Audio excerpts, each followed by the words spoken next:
সবাইকে শুভেচ্ছা, স্বাগত প্রথম আলোর নিয়মিত আয়োজন একেএস বার্তা সংক্ষেপে। সঙ্গে আছি আমি এস আল আরেফিন। জানিয়ে দিচ্ছি আজকের গুরুত্বপূর্ণ খবরগুলো।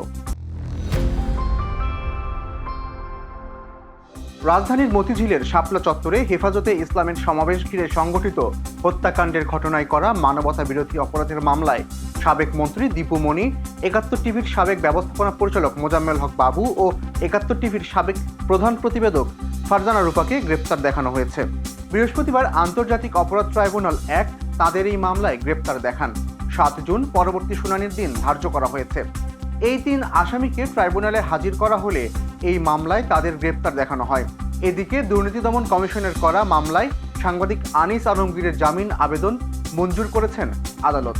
তিনি এখন যে কোনো সময় বিদেশেও যেতে পারবেন, তবে তার ব্যক্তিগত হাজিরা মওকুফ চেয়ে করা আবেদন নাকচ করে মামলার তারিখে সশরীরে আদালতে হাজির হওয়ার নির্দেশ দেওয়া হয়েছে। বৃহস্পতিবার ঢাকার মেট্রোপলিটন সিনিয়র স্পেশাল আদালত এই আদেশ দেন।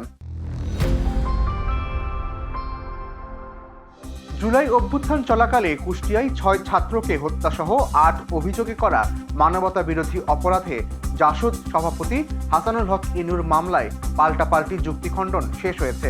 যে কোনো দিন রায় ঘোষণা করা হবে। বৃহস্পতিবার আন্তর্জাতিক অপরাধ ট্রাইব্যুনাল ২ এর চেয়ারম্যান বিচারপতি নজরুল ইসলাম চৌধুরী নেতৃত্বাধীন ৩ সদস্যের বিচারিক প্যানেলে এই শুনানি হয়।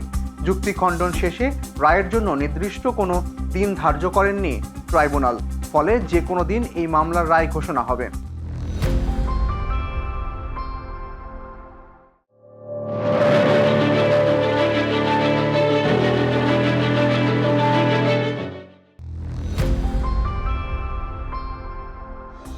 ওমানে একটি গাড়ির ভেতর থেকে চট্টগ্রামের রাঙ্গুনিয়ার প্রবাসী ৪ ভাইয়ের লাশ উদ্ধার করা হয়েছে।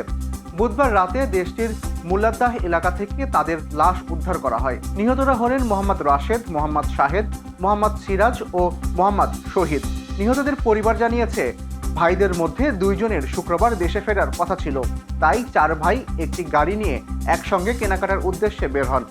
এর মধ্যেই পথে গাড়ি থেকে তাদের লাশ উদ্ধার হয়। প্রাথমিকভাবে ধারণা করা হচ্ছে গাড়ির ভেতর কোনো বিষাক্ত গ্যাস ছড়িয়ে পড়েছিল, এতে তাদের মৃত্যু হয়েছে। একসঙ্গে ৪ ভাইয়ের মৃত্যুর খবরে রাঙ্গুনিয়ায় শোকের ছায়া বিরাজ করছে। তাইওয়ান ইস্যুতে বিদ্যমান বিরোধ ঠিকমতো সামলানো না গেলে চীন ও যুক্তরাষ্ট্র সংঘাতে জড়িয়ে পড়তে পারে বলে সতর্ক করেছেন চীনের প্রেসিডেন্ট শি জিনপিং। চীনের রাষ্ট্রীয় সংবাদ মাধ্যম সিসিটিভি জানিয়েছে, বৃহস্পতিবার বেইজিংয়ের গ্রেট হল অব দ্য পিপলে অনুষ্ঠিত দ্বিপক্ষীয় বৈঠকে যুক্তরাষ্ট্রের প্রেসিডেন্ট ডোনাল্ড ট্রাম্পকে চীনা প্রেসিডেন্ট কথা বলেছেন। স্বশাসিত তাইওয়ানকে নিজেদের ভূখণ্ড বলে দাবি করে আসছে চীন। এটা নিয়ে যুক্তরাষ্ট্রের সঙ্গে দেশটির দীর্ঘদিনের বিরোধ রয়েছে, কেননা তাইওয়ানের অস্ত্রের অন্যতম যোগানদাতা ওয়াশিংটন। বিশ্বের ২ শীর্ষ পরাশক্তি দেশের নেতাদের ২ দিনের এই শীর্ষ সম্মেলন বৃহস্পতিবার শুরু হয়েছে। এ সময় চীনা প্রেসিডেন্ট যুক্তরাষ্ট্রের সঙ্গে ইতিবাচক বাণিজ্য আলোচনার প্রশংসা করেন। পাকিস্তানের বিপক্ষে অসাধারণ এক টেস্ট জয়ের পর র্যাঙ্কিংয়েও সুখবর পেয়েছে বাংলাদেশ। দ্বিতীয় ইনিংসে ১৩ রানের জন্য সেঞ্চুরি না পেয়ে তৃতীয়বার জোড়া সেঞ্চুরি করার সুযোগ হারানো নাজমুল হোসেন উঠে এসেছেন ক্যারিয়ার সেরা অবস্থানে। মিরপুরে প্রথম টেস্টের প্রথম ইনিংসে ১০১ ও দ্বিতীয় ইনিংসে ৮৭ রান করে ১৬ ধাপ এগিয়ে ২৩ নম্বরে এসেছেন নাজমুল। অধিনায়কের পরেই আছেন সাবেক অধিনায়ক মুশফিকুর রহিম। ২ ইনিংসে ৭১ ও ২২ রান করা মুশফিক ২ ধাপ এগিয়ে উঠেছেন ২৬ নম্বরে। ২ ইনিংসে ৫০ করা মমিনুল হক আছেন এর পরপরই। ১২ ধাপ এগিয়ে ৩৫ নম্বরে উঠে এসেছেন মমিনুল হক। বোলিংয়ে ৫ ধাপ এগিয়ে ৬৪ নম্বরে উঠেছেন নাহিদ রানা। তরুণ এই ফাস্ট বোলার অবশ্য বাংলাদেশের শীর্ষ ৫-এ নেই। মিরপুরে ২ উইকেট নেওয়া বাঁহাতি স্পিনার তাইজুল ইসলাম ৩ ধাপ এগিয়ে উঠে এসেছেন ক্যারিয়ারের সর্বোচ্চ ১৩ নম্বরে।